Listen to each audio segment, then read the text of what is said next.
Buen día a todos, nosotros formamos parte de la Maestría de Formulación, Evaluación y Gestión de Proyectos de la Universidad Rafael Andívar. El día de hoy les vamos a hablar sobre el costo de capital, el cual se encuentra en el capítulo 14 de ROS. Nuestro grupo está conformado por Ana Lucía Ramírez y su servidor César Javier. En la agenda del día de hoy tenemos como primer punto el costo de capital, sus preliminares, para proceder con el costo de capital accionario, tener también el costo de la deuda y acciones preferentes. Como cuarto punto, el costo promedio ponderado de capital. Y por último, el costo de flotación y costo promedio ponderado de capital. En los objetivos del día de hoy pretendemos satisfacer sus necesidades y entender cómo establecer el costo del capital accionario de una empresa. También cómo poder determinar el costo de la deuda de una empresa. Así como también cómo se estipula el costo general de capital de una empresa. Y por último, cuál es el modo correcto de incorporar los costos de flotación a los proyectos de presupuesto de capital.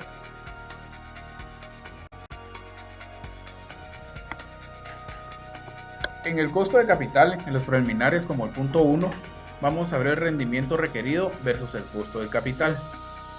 Entonces vamos a ver que cuando se afirma que el rendimiento de una inversión es, por decir, de un 10%, significa que la inversión tendrá un BPN más solo si el rendimiento es arriba del 10%. O, visto desde otro punto de vista, es que la empresa debe ganar 10% sobre una inversión solo para compensar a los inversionistas por usar el capital necesario para financiar el proyecto. Por eso se dice que 10% es el costo de capital de la inversión. Vamos a ver a lo largo de la presentación que el rendimiento requerido, la tasa de descuento apropiada y costo de capital, las tres significan en esencia lo mismo. Podemos decir que son sinónimos. Para continuar, podemos ver que en esencia el costo de capital depende del uso de los fondos, no de su origen. También podemos ver que el costo de capital es una empresa el costo de capital de una empresa reflejará tanto el costo de capital de deuda como el costo de capital accionario. En el costo de capital accionario podemos ver que es el rendimiento que los inversionistas de capital accionario requieren por su inversión de la empresa. Para poderlo observar, vemos que existen dos métodos para determinar el costo de capital accionario. El primero consiste en el modelo de crecimiento de dividendos y el segundo es la línea de mercado de valores o su abreviación LMV.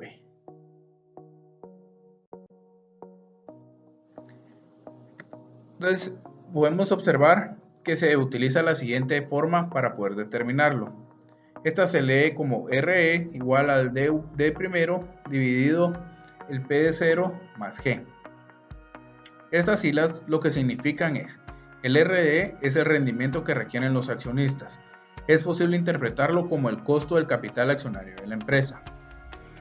El D1 es el dividendo proyectado para el periodo siguiente.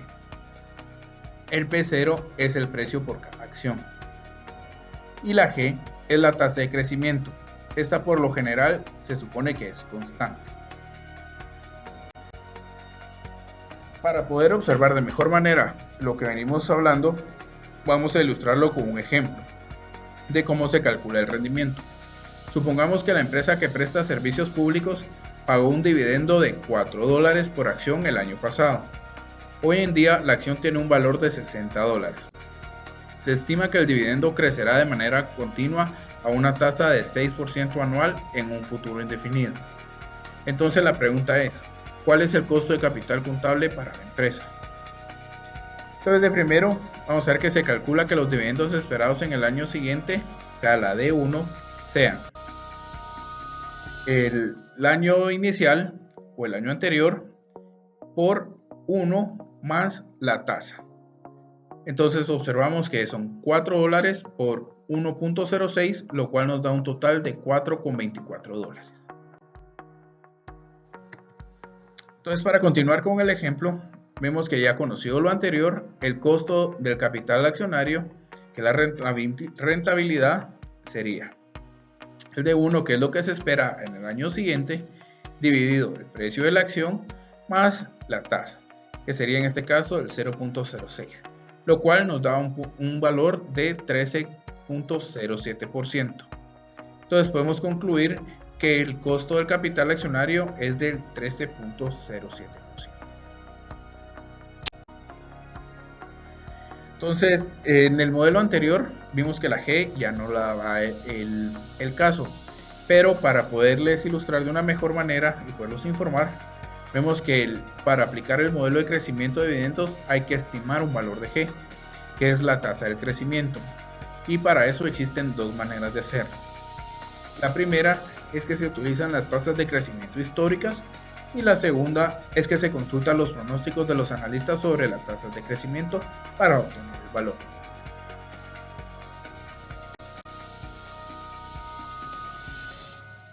Podemos ver que este método tiene como ventaja que es sencillo, por lo cual tiene como consecuencia que es fácil de entender y utilizar. Y en las desventajas podemos observar que solo se aplica a las empresas que pagan dividendos, lo cual limita en un gran porcentaje su forma de aplicación. Es un modelo que es aplicable solo en los casos en que la tasa de crecimiento podría ser uniforme. Su costo calculado del capital accionario es muy sensible a la tasa estimada de crecimiento.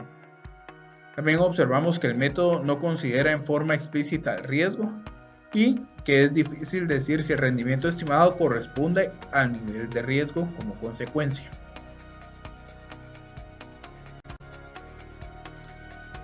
Para continuar, observamos el segundo de los métodos que se mencionó al principio de este tema, que es el método de la línea de mercado de valores, o su abreviación como LMV. Entonces este concluye que es el rendimiento requerido o esperado de una inversión riesgosa depende de 3 puntos. El primero, la tasa libre de riesgo, que lo vemos como RF. El segundo, la prima de riesgo del mercado menos la tasa libre de riesgo. Y el tercero, el riesgo sistemático del activo en relación con el promedio, que se denomina con el coeficiente de beta. Entonces, así observamos que nos quedaría la forma. El rendimiento sería igual a la tasa libre de riesgo más el riesgo sistemático del activo multiplicado por la resta de la prima de riesgo del mercado menos la tasa libre de riesgo. Para poderlo entender, lo vamos a ejemplificar. Entonces tenemos aquí el caso que dice: suponga que una acción de la empresa tiene beta de 1.2. La prima de riesgo del mercado es de un 8% y la tasa libre de riesgo es de un 6%. Los últimos dividendos de la empresa fueron de $2 por acción y se espera que los dividendos crezcan 8% por tiempo indefinido. El precio actual de la acción es de $30. Entonces nos lleva a la pregunta de cuál es el costo del capital accionario de la empresa. De esta manera se encuentra que el rendimiento esperado de la acción común de la empresa es. Entonces lo que procede es sustituir los valores en la ecuación que se les presentó anteriormente, o la fórmula mejor dicho.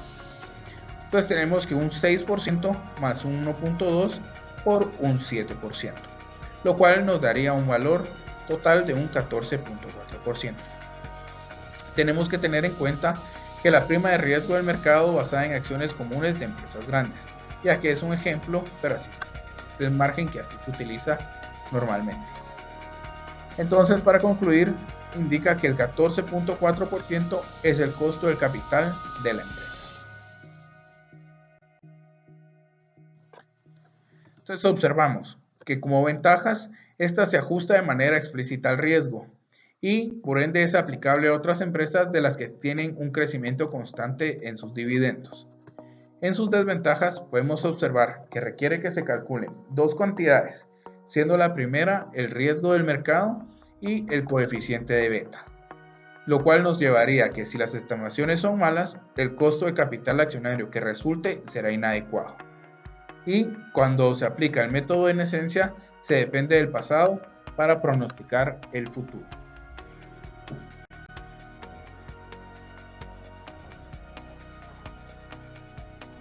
Vamos a continuar continuar con nuestro siguiente tema, que es el costo de la deuda y acciones preferentes.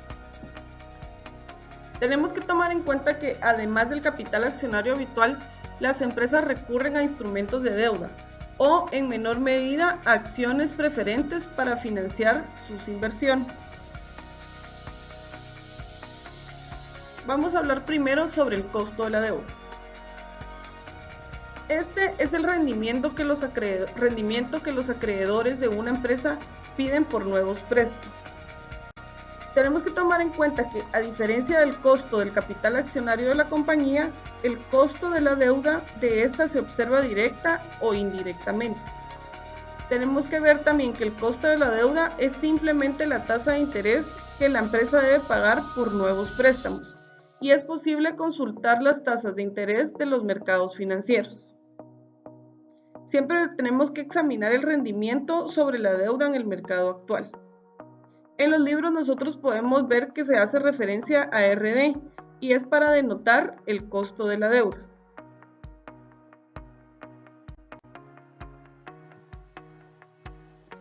Como siguiente punto vamos a hablar sobre el costo de la acción preferente. Para determinar el costo de la acción preferente se utiliza un método bastante sencillo, ya que la acción preferente tiene un pago fijo de dividendos en cada periodo y para siempre. Así que podemos decir que una acción preferente es en esencia una perpetuidad. Por lo tanto, el costo de la acción preferente, que lo podemos denominar como RP, se puede ver en la siguiente fórmula, que es RP es igual a D dividido P0, donde D es el dividendo fijo y P0 el precio actual de la acción preferente. Tenemos que observar que el costo de la acción preferente es igual al rendimiento de los dividendos.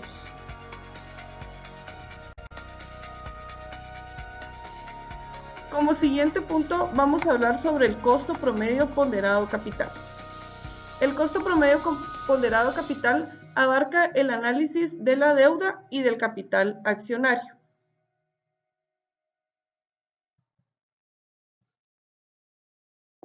Para este tenemos que pasar por una serie de pasos y como primer paso vamos a hablar sobre los pesos de la estructura del capital.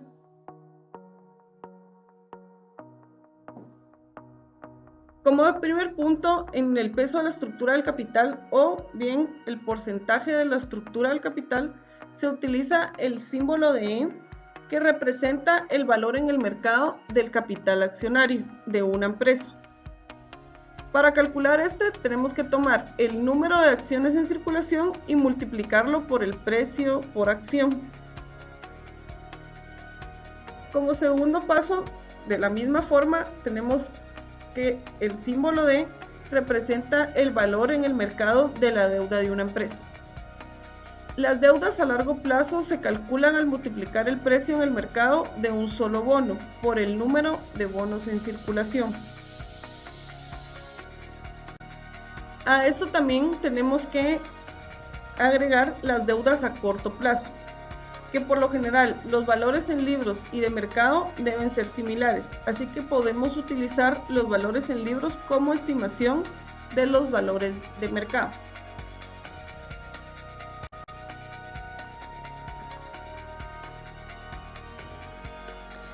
Para empezar a ver el cálculo sobre el costo promedio ponderado, tenemos que como primer paso usamos como símbolo una V para representar el valor en el mercado de la deuda y el capital contable combinados. Aquí podemos revisar dicha fórmula en donde V es igual a E más D. E es el capital contable y D es la deuda. Posterior a eso, tenemos que dividir los dos lados entre V. Se calculan los porcentajes del capital total representado por la deuda y el capital accionario, como podemos ver a continuación. El 100% es igual a E dividido V más D dividido V. Estos porcentajes a menudo nosotros los conocemos como pesos de la estructura del capital.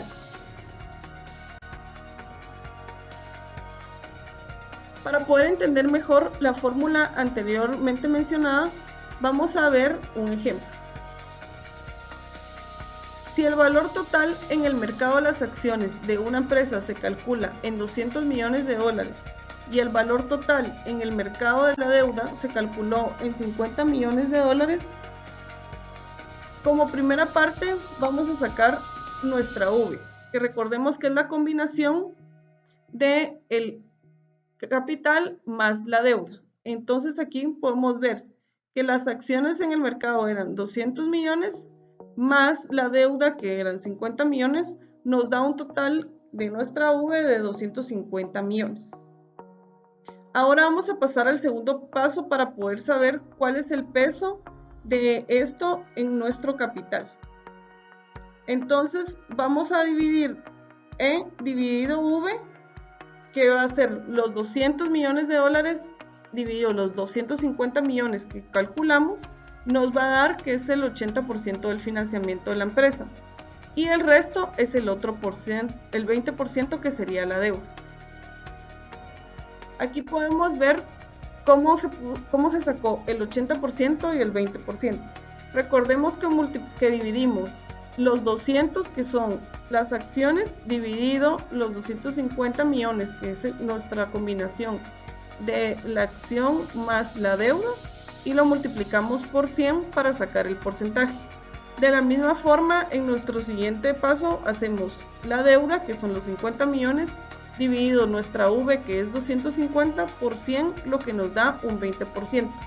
Y con esto nosotros ya tenemos los porcentajes de nuestro capital en nuestra estructura de capital, que sería 80% y 20%.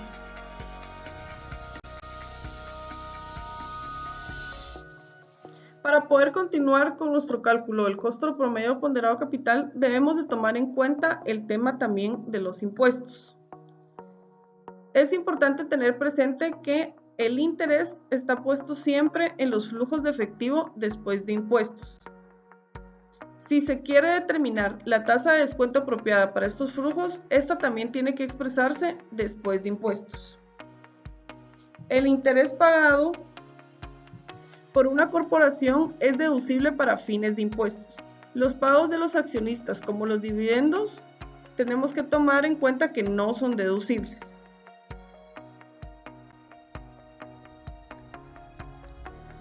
Y ahora, si reunimos el tema de las diapositivas anteriores donde hablábamos sobre la estructura de los pesos del capital, junto con el costo del capital accionario y el costo de la deuda después de impuestos, podemos calcular el costo total del capital de la empresa, en donde multiplicamos los pesos de la estructura del capital por sus costos y luego se suma. A este total lo conocemos como costo promedio ponderado capital y lo podemos representar o abreviar como CPPC, en donde en la fórmula nos indica que este es igual al porcentaje del peso de la estructura del capital accionario por el costo del capital accionario, más el porcentaje en la estructura del capital de la deuda por el costo de la deuda después de impuestos, y lo multiplicamos por 1 menos TC, en donde TC representa la tasa de gravamen para personas morales.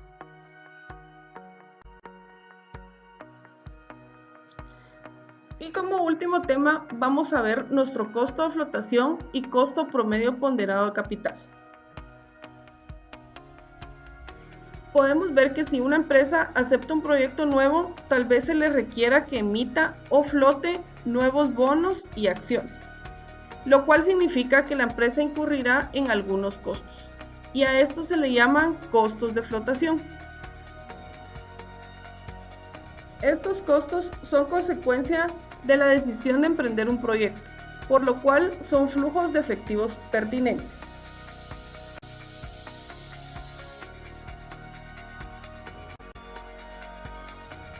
Para calcular el costo promedio ponderado de flotación, vamos a utilizar la siguiente fórmula, en donde FA es el costo promedio ponderado de flotación.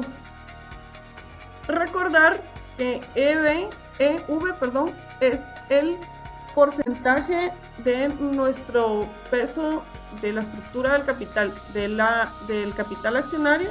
A este le multiplicamos el costo de flotación del capital accionario y le sumamos el porcentaje de nuestra estructura del peso de la deuda en el capital por el costo de flotación de la deuda. Y con esto obtenemos nuestro FA. Para poder tener una mejor visualización de la fórmula anterior, vamos a trabajar el siguiente ejemplo. Weinstein Corporation tiene como meta una estructura de capital de 80% de capital accionario y 20% de la deuda. Los costos de flotación por emisión de capital accionario son 20% del monto obtenido y los costos de flotación por emisión de deuda son de 6%. Si Weinstein necesita 65 millones de dólares para una nueva fábrica, ¿cuál es su costo verdadero una vez considerados los costos de flotación?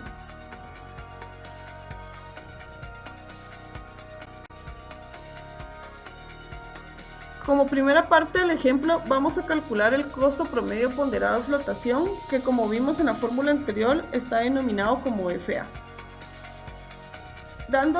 Sustituyendo los valores en la fórmula, podemos ver que nuestro porcentaje de peso en la estructura de capital, del capital accionario, nos mencionaba que era de 80%. Esto lo dividimos en el costo de flotación por emisión de capital, que nos mencionaba que era 20%, lo cual lo convertimos a 0.20. Luego le sumamos el 20%, que es el porcentaje de nuestro peso en la estructura capital de la deuda, y lo multiplicamos por la flotación por emisión de deuda, que nos representa el 6%, pero aquí lo colocamos dividido 100 como 0.06. Esto nos da un total de 17.2%. Por lo tanto, el costo promedio ponderado es de 17.2%. Esto nos quiere decir que el costo del proyecto es de 65 millones de dólares cuando se excluyen los costos de flotación. Pero si queremos incluirlos dentro de nuestro ejercicio, tenemos que ponerlo de la siguiente manera, en donde el costo verdadero que nos indicaba que eran los 65 millones de dólares, lo tenemos que dividir dentro de 1 menos nuestro costo promedio ponderado de flotación. Entonces lo sustituimos de la siguiente forma: 65 millones dividido 1 menos el 17.2%, que nos da, dividido 100, un total de 0.828. Esto nos da como resultado los 78.5 millones de dólares, lo que ejemplifica una vez más que los costos de flotación pueden ser considerables dentro de nuestro ejercicio de costo de flotación y costo promedio ponderado de capital. Esperamos que haya sido de su agrado y de información estos temas. Agradecemos su atención.